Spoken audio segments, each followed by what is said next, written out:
Good day to you, the Baron of Bromides, the Wizard of Wisdom. No, actually, it's the Prince of Positivity. And welcome to my channel. You know that I am a lover of all things when it comes to English literature and language. And so I'm going to continue showing you some of the interesting stories, uh, shall we say, magnificent masteries of the macabre that I think are very, very interesting and I'd like to share with you. I am a person who loves great, famous speeches and sayings and great authors. And so I'm going to be sharing a lot of that with you, and I'm going to continue with my Roald Dahl series and share with you one of my favorite short stories by him called The Landlady. Now, I know there's a lot of things going on in our world, and I do talk about social issues as well. As we get to know each other, I'll delve into where I think some of the things are going with the United States economy, world news, all of those things. We have plenty of time. I'm not going anywhere. I'm reviving this channel. I started it almost a year ago. But I'm feeling like my YouTube business, shall we say, is going to be taking off very soon. And especially when you like and subscribe. And then I think our relationship will grow and grow and grow. So, for now, let me continue with my story. And after you heard it, and after you have thought about some of the lessons that come from it, we'll continue our journey together. So, without further ado, The Landlady by Roald Dahl. Billy Weaver had traveled down from London on the slow afternoon train with a change at Swindon on the way. And by the time he got to Bath, it was about 9 o'clock in the evening, and the moon was coming up out of a clear, starry sky over the houses opposite the station entrance. The air was deadly cold, and the wind was like a flat blade of ice on his cheeks. "Excuse me," he said, "but is there a fairly cheap hotel not too far away from here?" "Try the Bell and Dragon," the porter answered, pointing down the road. "They might take you in. It's about a quarter of a mile along the other side." Billy thanked him and picked up his suitcase and set out to walk the quarter mile to the Bell and Dragon. He had never been to Bath before. He didn't know anyone who lived there. But Mr. Greenslade at the head office in London had told him it was a splendid city. "Find your own lodgings," he said, "and then go along and report to the branch manager as soon as you've got yourself settled." Billy was 17 years old. He was wearing a new navy blue overcoat, a new brown trilby hat, and a new brown suit, and he was feeling fine. He walked briskly down the street. He was trying to do everything briskly these days. Briskness, he had decided, was the one common characteristic of all successful businessmen. The big shots up at the head office were absolutely fantastically brisk all the time. They were amazing. There were no shops on this wide street that he was walking along, only a line of tall houses on each side, all of them identical. They had porches and pillars and 4 or 5 steps going up to their front doors, and it was obvious that once upon a time they had been very swanky residences. But now, even in the darkness, he could see that the paint was peeling from the woodwork on their doors and windows, and that the handsome facades were cracked and blotchy from neglect. Suddenly, in a downstairs window that was brilliantly illuminated by a street lamp not 6 yards away, Billy caught sight of a printed notice propped up against the glass in one of the upper panes. It said, "Bed and breakfast." There was a vase of yellow chrysanthemums, tall and beautiful, standing just underneath the notice. He stopped walking. He moved a bit closer. Green curtains, some sort of velvety material, were hanging down on either side of the window. The chrysanthemums looked wonderful beside them.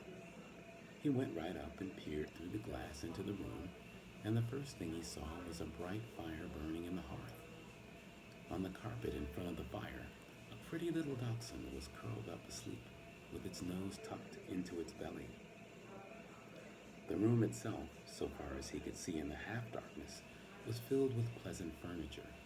There was a baby grand piano and a big sofa, and several plump armchairs, and in one corner he spotted a large parrot in a cage.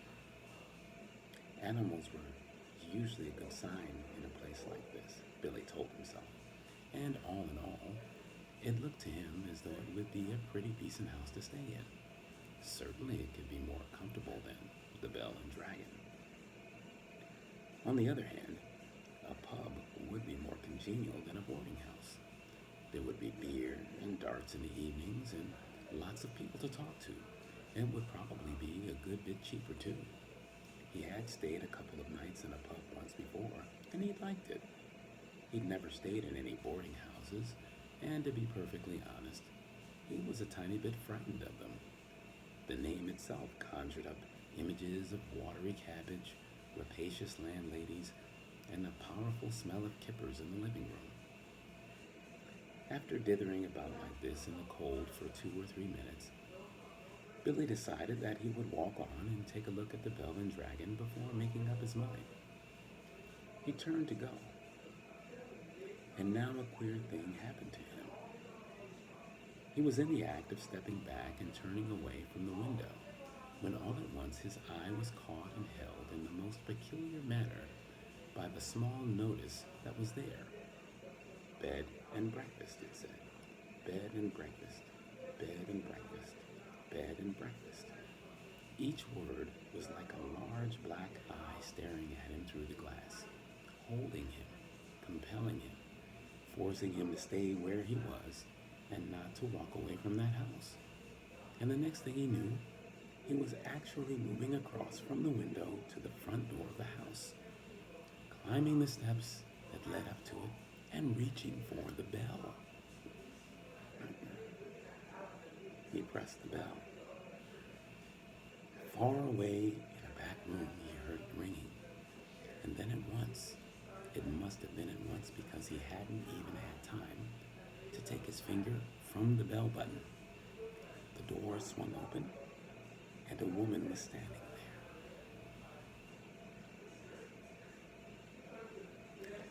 Now, normally you ring the bell and you have to wait at least a half a minute's wait before the door opens. But this dame was like a jack-in-the-box. He pressed the bell, and out she popped. It made him jump. She was about 45 or 50 years old, and the moment she saw him, she gave him a warm, welcoming smile.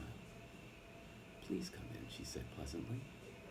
She stepped aside, holding the door wide open, and Billy found himself automatically starting forward into the house. The compulsion, or more accurately, the desire to follow after her into that house was extraordinarily strong. "I saw the notice in the window," he said, holding himself back. "Yes, I know. I was wondering about a room. It's all ready for you, my dear," she said. She had a round pink face and very gentle blue eyes. "I was on my way to the Bell and Dragon," Billy told her, "but the notice in your window just happened to catch my eye." "My dear boy," she said, "why don't you come in out of the cold?" "How much do you charge?" 5 and 6 a night, including breakfast." It was fantastically cheap. It was less than half of what he'd been willing to pay. "If that's too much," she added, "then perhaps I can reduce it just a tiny bit. Do you desire an egg for breakfast? Eggs are expensive at the moment. It would be 6 less without the egg." "Oh, 5 and 6 is fine," he answered. "I should very much like to stay here." "I knew you would. Do come in." She seemed terribly nice. She looked exactly like the mother of one's best school friend welcoming one into the house to stay for the Christmas holidays. Billy took off his hat and stepped over the threshold. Just hang in there, she said, and let me help you with your coat. There were no other hats or coats in the hall. There were no umbrellas, no walking sticks, nothing. We have it all to ourselves, she said, smiling up at him over her shoulder as she led the way upstairs. You see, it isn't very often I have the pleasure of taking a visitor into my little nest. The old girl is slightly dotty, Billy told himself, but at 5 and 6 pence a night, who gives a damn about that? I should have thought you'd simply be swamped with applicants, he said politely. Oh, I am, dear. I am. Of course I am. But the trouble is that I'm inclined to be just a teeny weeny bit choosy in particular, if you see what I mean.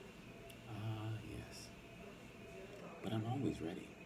Everything is always ready day and night in this house, just on the off chance that an acceptable young gentleman will come along. And it's such a pleasure, my dear, such a very great pleasure when now and again I open the door and I see someone exactly standing there who's exactly right. She was halfway up the stairs and paused with one hand on the stair rail, turning her head and smiling down at him with pale lips. Someone exactly like you, she added, and her blue eyes traveled slowly all the way down the length of Billy's body to his feet, then up again. On the first floor landing, she said to him, "This floor is mine." They climbed up a second flight, and "This one is all yours. Here's your room. I do hope you'll like it." She took him into a small but charming front bedroom, switching on the light as she came in. "The morning sun comes right into the window, Mr. Perkins." "It is Mr. Perkins, isn't it?" "No," he said, "it's Weaver, Mr. Weaver. Sorry." "How nice. I've put a water bottle between the sheets to air them out, Mr. Weaver. It's such a comfort to have a hot water bottle in a strange bed with clean sheets, don't you agree? And you may light the gas fire at any time if you feel chilly." "Oh, thank you," Billy said. "Thank you ever so much." He noticed that the bedspread had been taken off the bed and that the bedclothes had been neatly turned back on one side, all ready for someone to get in. "I'm so glad you appeared," she said, looking earnestly into his face. "I was beginning to get worried." "That's all right," Billy answered brightly. "You mustn't worry about me." He put his suitcase on the chair and started to open it. "And what about supper, my dear? Did you manage to get anything to eat before you came here?" "Oh, I'm not a bit hungry, thank you," he said. "I think I'll just go to bed as soon as possible because tomorrow I've got to get up rather early and report to the office." "Oh, very well then. I'll leave you now so that you can unpack. But before you go to bed, would you be kind enough to pop into the sitting room on the ground floor and sign the book? Everyone has to do that because that's the law of the land, and we don't want to go breaking any laws at this stage of the proceedings, do we?" She gave him a little wave of the hand and went quickly out of the room and closed the door. Now, the fact that his landlady appeared to be slightly off her rocker didn't worry Billy in the least. After all, she was not only harmless, there was no question about that, but she was also quite obviously a kind and generous soul. He guessed that she probably had lost a son in the war or something like that, and had never gotten over it. So a few minutes later, after unpacking his suitcase and washing his hands, he trotted downstairs to the ground floor and entered the living room. His landlady wasn't there, but the fire was glowing in the hearth, and the little dachshund was still sleeping in front of it. The room was wonderfully warm and cozy. "I'm a lucky fellow," he thought, rubbing his hands. "This is a bit of all right." He found the guest book lying open on the piano, so he took out his pen and wrote down his name and address. There were only 2 other entries above his on the page, and as one always does with guest books, he started to read them. One was Christopher Mulholland from Cardiff. The other was Gregory W. Temple from Bristol. "That's funny," he thought. Christopher Mulholland. That rings a bell. Now, where on earth had he heard that rather unusual name before? Was he a boy at school? No. Was it one of his sister's numerous young men, perhaps, or a friend of his father's? No, No, it wasn't any of those. He glanced down again at the book.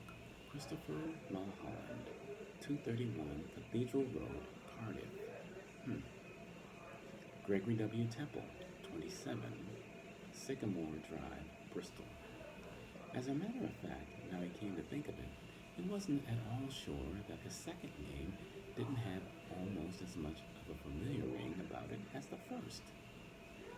Gregory Temple, he said aloud, searching his memory. Christopher Mulholland.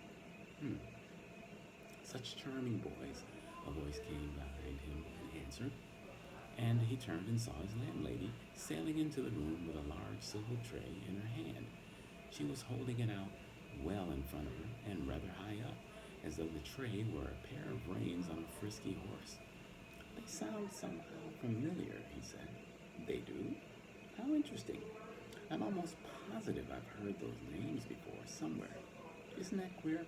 Maybe it was in the newspapers. They weren't famous in any way, were they?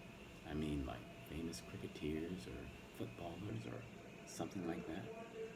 Famous, she said, setting the tea tray down on the low table in front of the sofa. Oh no, I don't think they were famous. But they were extraordinarily handsome, both of them, I can promise you that. They were tall and young and handsome, my dear, just like you. Once more, Billy glanced down at the book. Look here, he said, noticing the dates.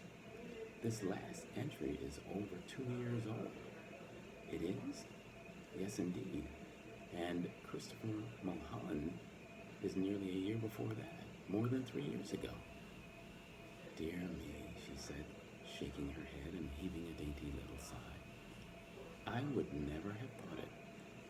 How time does fly away from us all, doesn't it, Mr. Wilkins? It's Weaver, Billy said. W-E-A-V-E-R. Oh, of course, it is. How silly of me. I do apologize. In one ear and out the other. That's me, Mr. Weaver. You know something, Billy said. Something that's really quite extraordinary about all this? No, I don't. Well, you see, both of these names, Mulholland and Temple, I not only seem to remember each one of them separately, so to speak, but somehow or other, in some peculiar way, they both appear to be sort of connected together as well, as though they were both famous for the same sort of thing. If you see what I mean, like Dempsey and Tunney, for example, or Churchill and Roosevelt. How amusing, she said. But come over here now, dear, and sit down beside me on the sofa, and I'll give you a nice cup of tea and a ginger biscuit before you go to bed. Oh, you really shouldn't bother, Billy said. I didn't really mean to have you do anything for me like that. He stood by the piano, watching her as she fussed about with the cups and saucers. He noticed that she had small, white, quickly moving hands and red fingernails. I'm almost positive it was in the newspapers. I saw them. I'll think of it in a second. I'm sure I will. There is nothing more tantalizing than a thing like this that lingers just outside the borders of one's memory. He hated to give up. Now, wait a minute, he said. Wait just a minute. Mulholland. Christopher Mulholland. Wasn't that the name of the Eton schoolboy who was on a walking tour through the West Country, and then all of a sudden, milk, she said, and sugar? Oh, yes, please. And then all of a sudden, Eton schoolboy, she said. Oh, no, my dear, that can't possibly be right, because my Mr. Mulholland was certainly not an Eton schoolboy when he came to me. He was a Cambridge graduate. Come over here now and sit next to me and warm yourself in front of this lovely fire. Come on, your tea's all ready for you. She patted the empty place beside her on the sofa, and she sat there smiling at Billy and waiting for him to come over. He crossed the room slowly and sat down on the edge of the sofa. She placed his teacup on the table in front of him. There we are, she said. How nice and cozy this is, isn't it? Billy started sipping his tea. She did the same. For half a minute or so, neither of them spoke, but Billy knew that she was looking at him. Her body was half turned towards him, and he could feel her eyes resting on his face, watching him over the rim of her teacup. Now and again, He caught a whiff of a peculiar smell that seemed to emanate directly from her person. It was not the in the least unpleasant, and it reminded him, well, he wasn't quite sure what it reminded him of. Pickled walnuts? New leather? Or was it in the corridors of a hospital? Mr. Mulholland was a great one for his tea, she said at length. Never in my life have I seen anyone drink as much tea as dear, sweet Mr. Mulholland. I suppose he left fairly recently, Billy said. He was still puzzling his head about the two names. He was positive now he had seen them in the newspaper, in the headlines. Left, she said, arching her eyebrows. But no, my dear boy, he never left. He's still here. Mr. Temple is also here. They're on the third floor, both of them together. Billy set down his cup slowly on the table and stared at his landlady. She smiled back at him, and she put out one of her white hands and patted him comfortingly on the knee. How old are you, my dear? She said. 17. 17. Oh, it's the perfect age. Mr. Mulholland was also 17, but I think he was a trifle shorter than you are.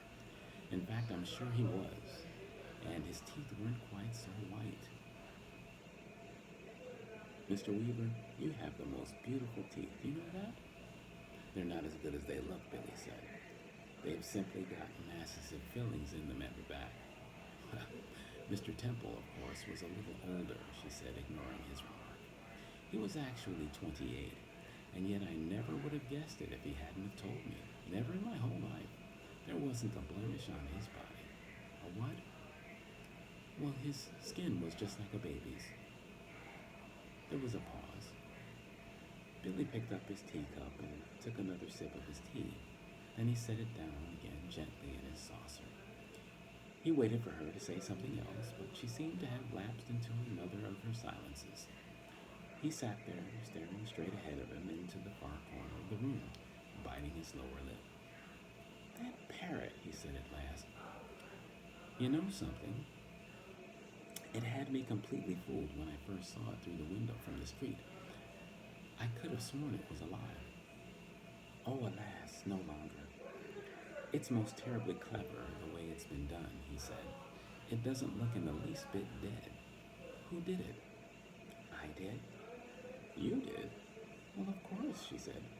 And have you met my little Basil as well? She nodded toward the dachshund, curled up so comfortably in front of the fire. Billy looked at it, and suddenly he realized that this animal had all the time been just as silent and motionless as the parrot. He put out a hand and touched it gently on the top of its back. The back was hard and cold, and when he pushed the hair to one side with his fingers, he could see the skin underneath, grayish, black, and dry and perfectly preserved. Good gracious me, he said. How absolutely fascinating. He turned away from the dog and stared with deep admiration at the little woman beside him on the sofa. It must be most awfully difficult to do such a thing as that. Oh, not in the least, she said. I stuff all my little pets myself when they pass away. Will you have another cup of tea? No, thank you, Billy said. The tea tasted very faintly of bitter almonds, and he didn't much care for it. You did sign the book, didn't you? Oh, yes. That's good, because later on, if I happen to forget what you were called, then I can always come down here and look it up. I still do that almost every day with Mr. Mulholland and Mr. Temple, Billy said. Gregory Temple. Excuse my asking, but haven't there been any other guests here except them in the past 2 or 3 years? Holding her cup high in one hand, inclining her head slightly to the left, she looked up at him out of the corner of her eyes and gave him another gentle little smile. Oh no, my dear, she said. Only you.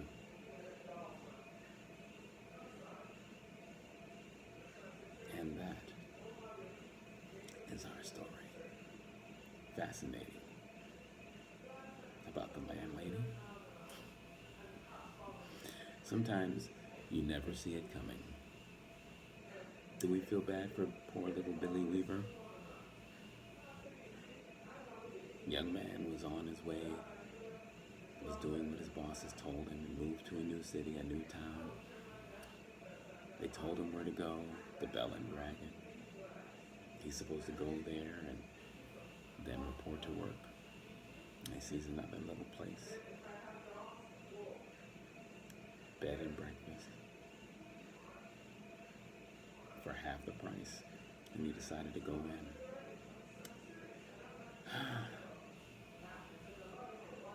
It never caused him to think again. He didn't see it coming. And sometimes the things that are the worst for us and seem the most innocuous and seem the most innocent. Who would have thunk it that a poor, petite, middle-aged landlady would have been the death of Mr. Billy Weaver? Let that be a lesson to you as you go about your daily business. When you've got a plan, stick to it. And when someone comes along smiling and says they have something else in mind, maybe you better think again.